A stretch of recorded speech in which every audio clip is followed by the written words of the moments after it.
She then sent a message to Miss Wong through the company's internal instant messaging system, saying, "Miss Wong, I've done with my part. I've packed the files and sent them to your email. Please take a look." However, as soon as she sent the message, Miss Wong spoke to her directly, saying, "Yeezy, if you're done, you can go home first. It's quite late. Just send the files to my email, and if there are any issues, we can discuss them tomorrow." Yeezy replied, "Miss Wong, it's okay. I'm not in a hurry. I'll wait for you guys to finish and leave together." But Miss Wong insisted, "No, you should go home. Your place is far away, and it's already past midnight. It will take us at least another 20 minutes or so. Just go ahead and catch a taxi home." Yeezy followed her supervisor's advice. She double-checked that she had sent the work files to Miss Wang's email, shut down her computer, packed up her things, said goodbye to the colleagues who were still working overtime, and left the company. This was her first time working overtime so late at the company. As soon as she stepped out of the company's main entrance, Yeezy couldn't help but shiver. She had this vague feeling of unease creeping up her spine.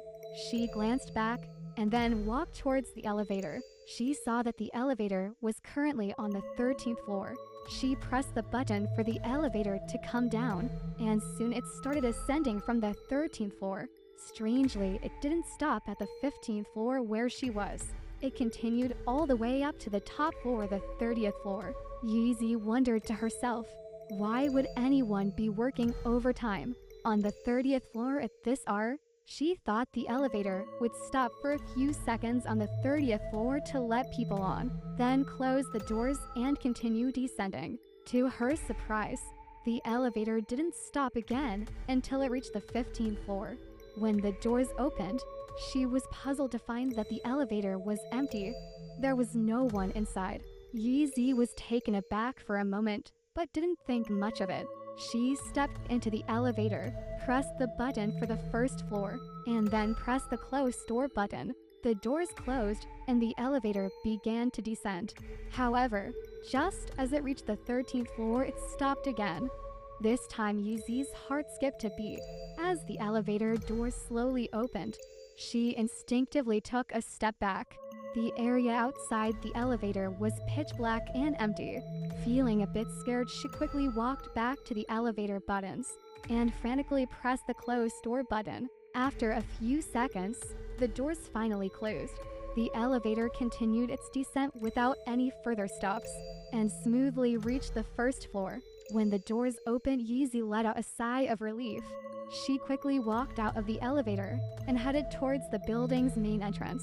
As she passed through the lobby, she noticed the security desk where an elderly security guard was on duty. He was dressed in his uniform and was looking down at his phone. Seeing him there made Yeezy feel much more at ease. The security guard looked up as he heard her footsteps and nodded at her politely, saying, "Leaving so late, huh?" Yeezy smiled but didn't respond. She didn't know the guard and continued towards the building's exit. As soon as she stepped outside the main door and took a step forward, she was suddenly hit by a gust of wind. It was strong and carried a lot of dust and sand, which stung her eyes and face. She had no time to react and was caught off guard. She quickly raised her hand to shield her face and took a few steps back into the building to rub her eyes. Once inside, she felt the wind outside had stopped and it was quiet again. She wiped the sand out of her eyes and brushed the dust off her clothes, preparing to step outside once more. But as soon as she opened the door, another gust of wind hit her, this time even stronger and filled with more debris. Although she had already been hit once, she was still caught off guard. She retreated back into the building feeling quite disheveled. She was wearing high heels, and in her retreat, she almost lost her balance and fell. Feeling embarrassed, especially with the security guard nearby, she quickly tried to get up and leave to avoid further awkwardness. Just as she was about to step out again, she heard the security guard call out to her, "Miss, are you okay? What happened?" She pretended not to hear him at first, not wanting to engage and feeling too embarrassed. But as the guard called out to her again, she realized it would be rude to ignore him. She stopped and turned around, planning to explain it's nothing. I just got some sand in my eyes. When I stepped outside, I'm fine. As Yeezy stopped and turned to speak to the security guard, there was a sudden loud asterisk bang asterisk at the entrance of the building. It startled her so much that she froze. She turned back to look and saw that the ground at the entrance was littered with shards of glass. It seemed that the mysterious gust of wind had blown a piece of glass from somewhere upstairs, and it had shattered into pieces upon impact. Yeezy was so scared that she almost sat down on the spot. If the security guard hadn't called out to her just now, she might have been hit by the falling glass. Even if she hadn't been directly hit, the glass shards on the ground could have easily injured her. The security guard, seeing the glass falling outside, rushed over and asked, "Miss, are you okay? Did you hurt?" Yeezy was trembling all over, still in shock, and said to the guard, "If it wasn't for you calling out to me just now, I ... The security guard quickly comforted her, saying, "Miss, please don't say anything rash. Stay here for a few minutes before you leave. Why are you alone? Which floor are you from? Why did you work overtime so late?" Yeezy didn't know what to say and stood there in a daze for a while. The security guard seemed to want to say something but didn't. After a few minutes, the elevator on the first floor dinged, and Miss Wong and the other colleagues came down, seeing Yeezy still at the entrance. Miss Wong asked Yeezy, "What happened?" "We just heard the asterisk bang asterisk and rushed down to see what was going on. Why haven't you left yet?" At that moment, Yeezy finally came to her senses from the shock of her near-death experience, and quickly recounted what had happened to Miss Wong and the colleagues. They all listened in disbelief. Miss Wong also thanked the security guard repeatedly. The guard humbly said, "Please don't mention it. The girl is fine, and that's more important than anything." The guard sighed and mentioned that he was in his 50s and had worked there for only 3 years. This was the second time he had encountered such a situation. The more he thought about it, the more eerie it seemed. One of the colleagues, hearing this, quickly asked, "How do you know this building has had this kind of incident before? What happened? Did someone get hit by falling glass?" The security guard replied, "About a year ago, there was a young girl who worked late at night and was leaving alone. She was also blinded by the strange wind when she stepped outside. She was blown back inside, but no one stopped her. She continued forward, and somehow a falling object from upstairs hit her. A flower pot struck her shoulder and left arm. It was sheer luck that it didn't hit her head. If it had been just a few centimeters off, she could have been killed. Even so, it was a very serious accident. The ambulance came and took the injured girl away. I heard that the police investigated for a long time, but I'm not sure about the details or how the case was resolved." The security guard emphasized that the girl was very fortunate to have survived. Hearing this, everyone felt a chill down their spine. Yeezy was especially grateful to the security guard, feeling that his timely call had saved her life. She kept thanking him. In the end, Miss Wong helped Yeezy get a taxi at the company entrance. She watched Yeezy get into the car and instructed her to send a message once she got home safely. Yeezy, though shaken by the incident, made it home safely and sent a WeChat message to Miss Wong. Miss Wong replied that under normal circumstances, she would have let her take the day off to rest. However, the bidding project was too important. She suggested that Yeezy rest at home in the morning and come back to the office after lunch. Yeezy knew that Miss Wong had already been very considerate, and she assured her leader that she would definitely be on time in the afternoon and wouldn't delay the work. After taking a shower, she went to bed early before going to the company. The next afternoon, Yeezy specifically went to the supermarket and bought quite a few snacks, intending to give them to the security guard as a token of her gratitude before leaving her home.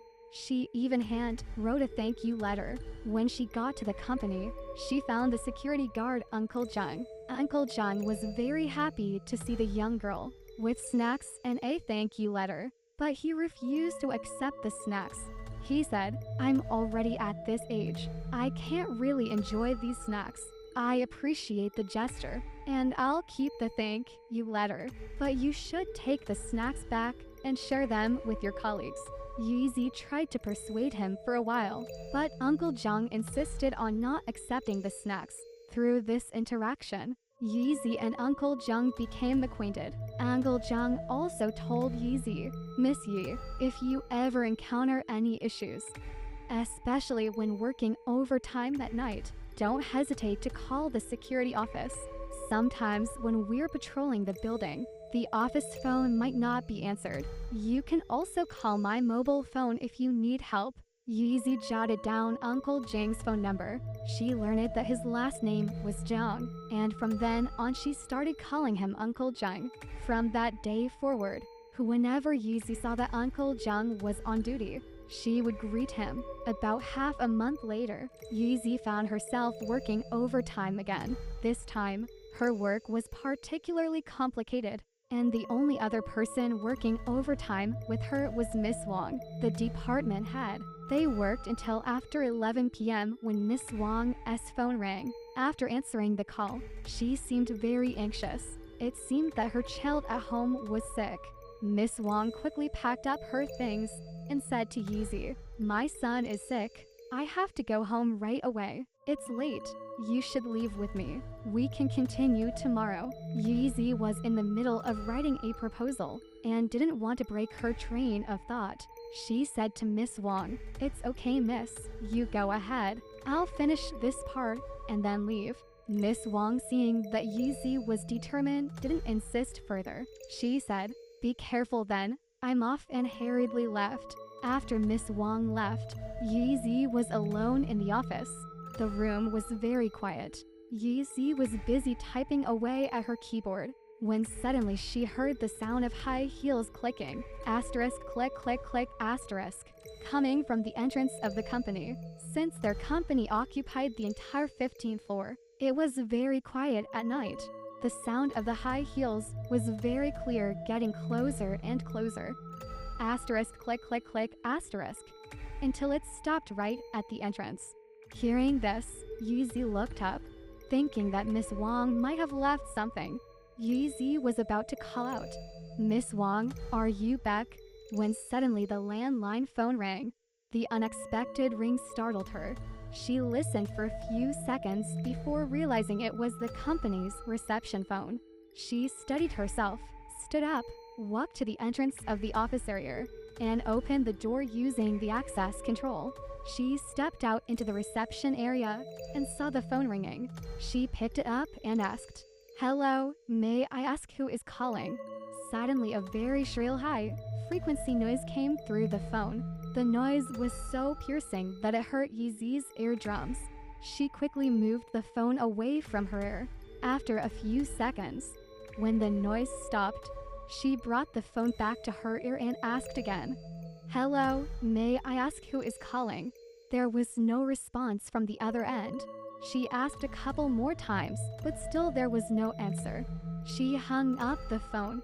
She listened for a moment, but there was no sound outside the door. She called out, "Miss Wong, is that you? Did you left your access card or something?" There was no reply from outside. At that moment, the entire company was eerily quiet. Yeezy felt a chill run down her spine. Despite her fear, Yeezy walked to the company's main entrance and pressed the access control button. She opened the door a crack and peeked outside.